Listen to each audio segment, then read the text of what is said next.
തകർന്നു കിടക്കുന്ന പൊതുമരാമത്ത് റോഡിലൂടെ യാത്രാ ദുരിതം സഹിക്കാൻ തുടങ്ങിയിട്ട് 2 വർഷത്തോളമായി. നീലേശ്വരം കോൺവെന്റ് ജംഗ്ഷനിൽ റോഡ് പാടെ തകർന്ന് വൻ കുഴികൾ മാത്രമാണുള്ളത്. നീലേശ്വരത്ത് നിന്ന് പരപ്പ കരിന്തളം ഭാഗത്തേക്കും മലയോര റൂട്ടുകളിൽ നിന്ന് വാഹനങ്ങൾ വന്ന് നീലേശ്വരം നഗരസഭയിലേക്ക് പ്രവേശിക്കുന്നതുമായ പ്രധാന കവലയിൽ അപകടം വിതയ്ക്കുന്ന നിരവധി കുഴികൾ മാത്രമാണ് കാണാനുള്ളത്. ചെളിവെള്ളം കെട്ടിക്കിടക്കുന്ന പാതയിലൂടെ യാത്ര ഏറെ ദുസ്സഹമായിട്ടും അധികൃതർ അടിയന്തര അറ്റകുറ്റപ്പണികൾ നടത്താത്തതിൽ പ്രതിഷേധം ശക്തമാവുകയാണ്. പൊളിറ്റിക്കൽ ലീഡേഴ്സ് ഓഫ് കേരള അവരാണ് പൊതുമരാമത്ത് വകുപ്പിനെ കൈകാര്യം ചെയ്യുന്നത്, അല്ലാതെ പൊതുമരാമത്ത് വകുപ്പ് നേതാക്കളെയല്ല കൈകാര്യം ചെയ്യുന്നത്. ഇപ്പൊ അങ്ങനെയാണ്, മനസ്സിലായില്ലേ?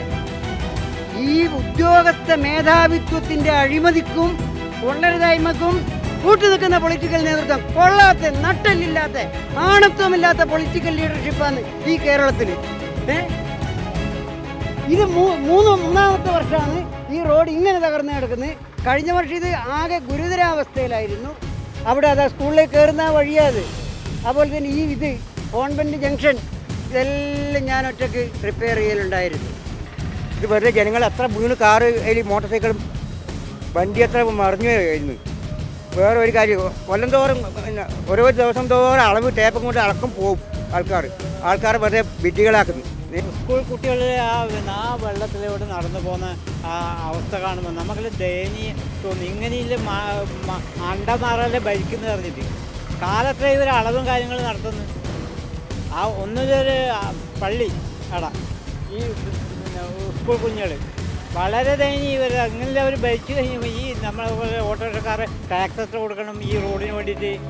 കാറൊക്കെ വന്നു കഴിഞ്ഞാൽ ബാക്ക് വീല് പൊന്തുകയും അതെല്ലാം താക്കലും, പിന്നെ അധികം ബ്ലോക്ക് ഉണ്ടാവലുണ്ട്.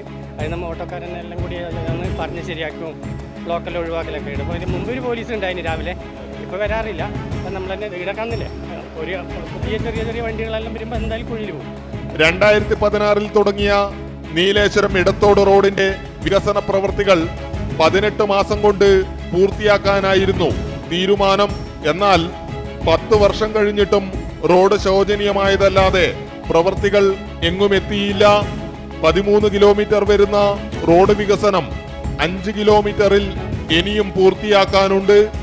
പ്രവൃത്തികൾ ആദ്യം ഏറ്റെടുത്ത കരാറുകാരന്റെ അനാസ്ഥയടക്കം ഇതിന് കാരണമായി ബന്ധപ്പെട്ടവർ ചൂണ്ടിക്കാട്ടുന്നു. ആദ്യത്തെ കരാറുകാരൻ അതിന്റെ ഡിലേ ആക്കിയത് പ്രകാരം അവരെ കരാർ റദ്ദ് ചെയ്യുകയും പുതിയ ടെൻഡർ വിളിക്കുകയും ചെയ്തിട്ടുണ്ട്. അപ്പോൾ പുതിയ ടെൻഡറിൽ 3 പേര് പങ്കെടുത്തിട്ടുണ്ട്. ആ ടെൻഡർ ഇതുവരെ ഓപ്പൺ ആയിട്ടില്ല. അതുകൊണ്ടാണ് ഇത്രയും ഇത് ഡിലേ ആയി വരുന്നതിൽ പ്രധാനപ്പെട്ട ഒരു കാരണമായിട്ട് ഉള്ളത്.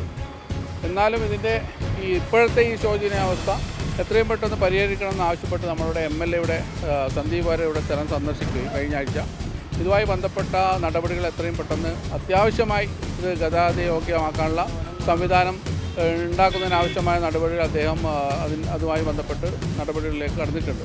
നീലേശ്വരം ഇടത്തോട് റോഡിൽ കോൺവെന്റ് ജംഗ്ഷൻ മുതൽ പേരോൽ വരെ 1.5 കിലോമീറ്റർ റോഡ് വീതി കൂട്ടിയാണ് നിർമ്മാണം നടത്തേണ്ടത്. ഈ പ്രദേശങ്ങളിൽ റോഡ് പലയിടങ്ങളിലായി തകർന്ന് വൻകുഴികളായിട്ട് മാസങ്ങളായി. 53 കോടി രൂപയുടെ പുതുക്കിയ ടെൻഡർ വിളിച്ചിട്ടും നടപടികൾ നീളുമ്പോൾ ഓട്ടോ ഡ്രൈവർമാർ ഉൾപ്പെടെ ആയിരങ്ങൾ ദിവസേന യാത്രാ ദുരിതം സഹിക്കുകയാണ്.